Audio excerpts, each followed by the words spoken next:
ကျွန်တော်ကိုရောင်းပေးခဲ့တာကဦးလင်းပဲပစုံမွေးတာတော်တော်ကောင်းသားပဲနော်အဲ့ဒီတတမ6တန်းကစေရန်ငွေပဲရှိသေးတယ်အခုခမားကိုမေးမယ်ခမားရဲ့ခရိုင်တစ်ခုလုံးကစိုက်ပျိုးမွေးမြူရေးလုပ်ငန်းလိုက်အားလုံးကိုလက်ဝဲကြီးအုပ်ချင်တာလားမဖြစ်နိုင်ဘူးရွာတွေကထွက်ပေါက်အားလုံးကိုပိတ်ထားတယ်ရင်းကောင်းတော့မထွက်နိုင်ဘူးဒါဆိုအဲ့ဒီကုန်ပစ္စည်းကီလို4000ကိုဘသူစီရောင်းခဲ့တာလဲမင်းကငါအဖေကိုလှည့်စားခဲ့တာပဲသူနဲ့အချိန်မဖြုံးနဲ့တော့အရင်ဆုံးရိုက်လိုက်စမ်းချန်စီမင်းငါကိုရိုက်ရဲတယ်ပေါ့ရွာဝင်ပေါက်ကလမ်းပိတ်ထားတာကိုကိုဘာသာတင်ထားလိုက်ရေလမ်းကနေ12ကီလိုမီတာလှေမြန်နဲ့တွားကျူပင်တော့ကိုဖြတ်ပြီးအမျိုးသားလမ်းမကြီးပေါ်က73မီတာရှည်အေးခန်းကားနဲ့ချိတ်ဆက်လိုက်ရုံပဲမင်းဘသူနဲ့ဆက်သွယ်ထားတာလဲမြို့တော်ကအဆင့်အမြင့်ဆုံးနိုက်ကလပ်အမှတ်တစိတ်ကိုဓာတ်ရိုက်တီးတန့်ပေးသွင်းနေတာထပ်ပြောစီခြင်းသေးလားဦးလင်းဒီကောင်းစုပ်လေးမင်းဦးလေးရဲ့ပစုံနဲ့ငါးမွေးကန်တွေကိုထိမ့်သိမ့်ဖို့ဒီနှစ်ပတ်အတွင်းတားမြစ်ဆေးတွေတုံးဖို့မနှက်မျောခဲ့ဘူးမဟုတ်လားမလာခိုက်ဂရင်းကနိုင်ငံတော်ကတင်းတင်းကြပ်ကြပ်တားမြစ်ထားတဲ့ဆေးပဲမိသွားရင်အသက်ကြီးတဲ့အထိထောင်ကျသွားမယ်ဂျက်စီ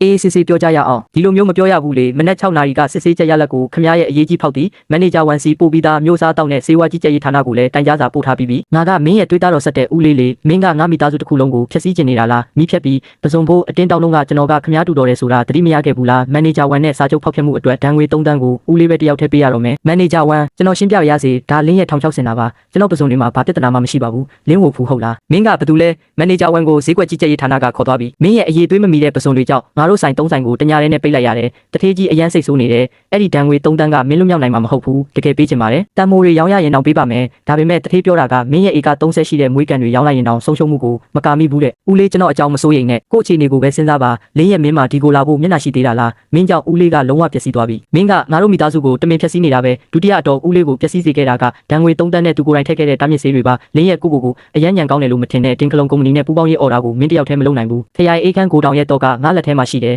ငါသဘောမတူရင်မင်းရဲ့ပစွန်တွေဒီဒေတာကနေထွက်လို့မရဘူးနောက်ဆုံးတော့ကိုတောင်ထဲမှာပဲပုတ်သွားလိမ့်မယ်ဦးလေးအခုထိနားမလည်သေးဘူးလားအဲ့ဒီအေးခန်းကခမားပိုင်တာမဟုတ်ဘူးအများပိုင်ပစ္စည်းခမားပြုတ်ကျသွားရင်အဲ့ဒါကိုလိုချင်တဲ့သူအများကြီးရှိတယ်ခေါင်းဆောင်လင်းဝဘူးကိုစစ်ဆေးပြီးသွားပေမဲ့သူ့လူတွေကရွာကဝယ်ယူရေးနေရာတွေကိုစက်ထိန်ထားတော့မယ်ဒီနေ့ပစွန်တွေတွားပို့တော့အရွယ်မမီဘူးဆိုပြီးတကီလိုကိုရွံနဲ့ရွံလျှော့ဝယ်နေကြတယ်ကျွန်တော်တို့ရဲ့တီးခန့်နိုင်စွမ်းကိုစမ်းတက်နေတာပဲညီကိုတချို့ခေါ်ပြီးတွားရှင်းရမလားမင်းနောက်နေတာလားငါတို့ရွာကိုပြန်လာတာအားလုံးချမ်းသာဖို့ပဲရန်ဖြစ်ဖို့မဟုတ်ဘူးရွာတွေကမွေးမြူရေးလုပ်ငန်းရှင်အကြီးဆုံးတွေကိုအိမ်လာဖို့ဖိတ်လိုက်လင်းဝဘူးပြဿနာဖြစ်ပြီးနောက်ဒီဒေတာမှာပစွန်ဈေးကိုငါတို့ပဲတတ်မှတ်မယ်လို့ပြောလိုက်လင်းရဲ့ရေးငါတို့ကပစွန်တွေကိုအမြဲလင်းဝဘူးစီရောင်းခဲ့တာဈေးနေဝယ်ပေမဲ့အနည်းဆုံးတော့ပုံမှန်ဈေးကွက်ရှိတယ်အခုသူပြုတ်ကျသွားတော့ငါတို့ဘယ်မှာတွားရောက်ရမလဲမိတ်ဆွေတို့ကျွန်တော်ကဒင်းကလုံးကုမ္ပဏီရဲ့ဥပဒေအကြံပေးဖြစ်ပါတယ်ဝယ်ယူရေးဌာနကိုလည်းကိုစားပြုပါတယ်လင်းရက်ကအခုကျွန်တော်တို့ရဲ့တိုက်ရိုက်ပေးသွင်းရေးအခြေစိုက်စခန်းတာဝန်ခံဖြစ်ပါတယ်ကုန်ပစ္စည်းအရေးသွေးကောင်းရင်လင်းဝဘူးပေးတဲ့ဈေးထက်15ပိုပေးမယ်ဒါတော့ကောင်းတာပေါ့ဒါပေမဲ့ရွာကအေးခန်းဆက်ယုံမန်နေဂျာချန်ကလင်းဝဘူးရဲ့ရောက်ပါပဲလင်းရက်ကိုပစုံရောင်းတဲ့သူဘသူပစ္စည်းကိုမှသူ့အေးခန်းကလက်မခံဘူးလို့ပြောထားတယ်ကျွန်တော်စစ်သားလုပ်ခဲ့တာ10နှစ်ရှိပြီအရေးကြီးဆုံးသင်ခန်းစာကကို့အသက်မွေးဝမ်းကြောင်းကို